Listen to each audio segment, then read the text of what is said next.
विष्णु के 10 अवतारों का विषय भारतीय पौराणिक कथाओं और धर्मशास्त्रों में विशेष स्थान रखता है। विष्णु, जिन्हें हिंदू धर्म में पालक और संरक्षक देवता के रूप में जाना जाता है, संसार की रक्षा के लिए समय समय पर विभिन्न अवतार लेते हैं। यह माना जाता है कि जब जब धर्म की हानि होती है और अधर्म की वृद्धि होती है, तब तब भगवान विष्णु अवतार लेते हैं। भागवत पुराण और अन्य ग्रंथों में विष्णु के 10 प्रमुख अवतारों का उल्लेख मिलता है, जिन्हें दशावतार कहा जाता है। इन अवतारों के माध्यम से विष्णु ने ब्रह्मांड की रक्षा की और धर्म की स्थापना की। आइए इन 10 अवतारों का विस्तार से अध्ययन करें। मत्स्य अवतार भगवान विष्णु का पहला अवतार है। इस अवतार में उन्होंने मछली का रूप धारण किया। कथा के अनुसार प्रलय के समय जब संपूर्ण संसार जल में डूबने वाला था, तब विष्णु ने मत्स्य रूप में प्रकट होकर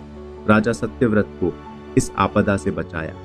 मत्स्य अवतार का उद्देश्य वैदिक ज्ञान की रक्षा करना और धर्म का संरक्षण करना था। राजा सत्यव्रत के निर्देशानुसार विष्णु ने सभी प्राणियों को एक विशाल नौका पर स्थान देकर उनकी रक्षा की। ये अवतार प्रतीक है कि ज्ञान की रक्षा के लिए विष्णु ने हर संभव प्रयास किया।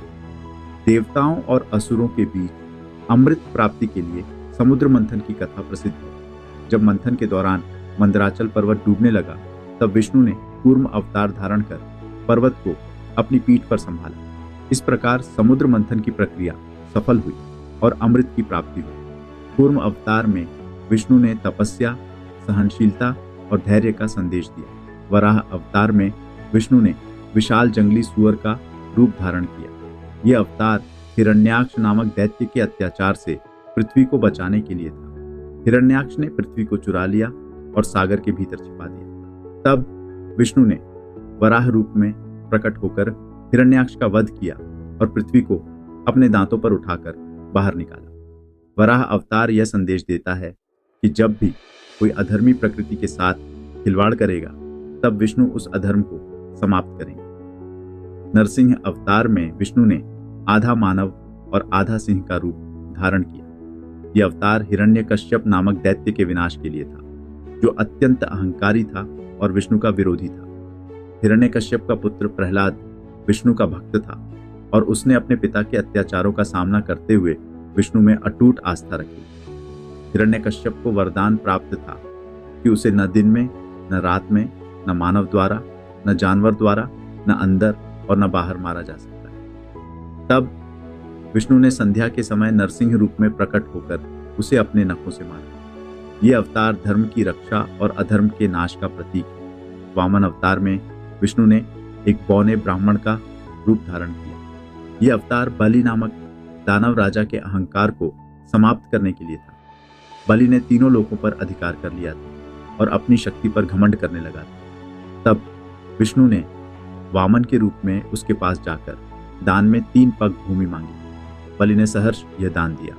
तब वामन ने विशाल रूप धारण कर एक पग में धरती, दूसरे में आकाश नाप लिया और तीसरे पग के लिए बलि को अपना सिर झुकाना पड़ा। इस प्रकार विष्णु ने बलि का अहंकार समाप्त कर दिया और धर्म की स्थापना की। परशुराम विष्णु का छठा अवतार है। उन्होंने एक तपस्वी ब्राह्मण और युद्ध में कुशल योद्धा का रूप धारण किया। परशुराम का अवतार धरती से अधर्मियों और अन्यायी क्षत्रियों के संहार के लिए हुआ। परशुराम ने कई बार अत्याचारी क्षत्रियों को समाप्त किया और धर्म की रक्षा की। इस अवतार से यह संदेश मिलता है कि शक्ति का उपयोग न्याय और धर्म की रक्षा के लिए होना चाहिए। राम अवतार में विष्णु ने एक मर्यादा पुरुषोत्तम, आदर्श राजा और धर्मनिष्ठ पुत्र का रूप धारण किया। राम का अवतार त्रेता युग में रावण के अत्याचारों से मुक्ति दिलाने के लिए हुआ। रामायण के अनुसार भगवान राम ने वनवास, सीता का हरण और रावण का वध कर धर्म की स्थापना की। राम ने अपने जीवन में आदर्शों का पालन किया और संयम, त्याग और मर्यादा का उदाहरण प्रस्तुत किया। कृष्ण अवतार विष्णु के प्रमुख और महत्वपूर्ण अवतारों में से एक है। द्वापर युग में जन्मे कृष्ण ने महाभारत युद्ध में कौरवों के अत्याचारों से पांडवों की रक्षा की और धर्म की स्थापना की। श्रीमद् भगवद गीता में अर्जुन को दिए गए उनके उपदेश जीवन के गूढ़ रहस्यों का मार्गदर्शन देते हैं। कृष्ण ने गोवर्धन पर्वत उठाकर इंद्र के प्रकोप से लोगों की रक्षा की और कंस, शिशुपाल जैसे अधर्मियों का नाश किया। यह अवतार कर्म योग और भक्ति का प्रतीक है। 9वें अवतार के रूप में बुद्ध की गणना की जाती है। भगवान बुद्ध ने लोगों को सत्य, अहिंसा, करुणा और शांति का मार्ग दिखाया। बुद्ध का अवतार मुख्य रूप से उन लोगों को अधर्म के मार्ग से हटाने के लिए हुआ जो हिंसा और अज्ञानता के कारण भटक रहे थे। उन्होंने अपने उपदेशों के माध्यम से धर्म का सच्चा स्वरूप प्रकट किया और संसार में शांति और करुणा का संदेश दिया। कल की अवतार भविष्य में होने वाला अवतार है।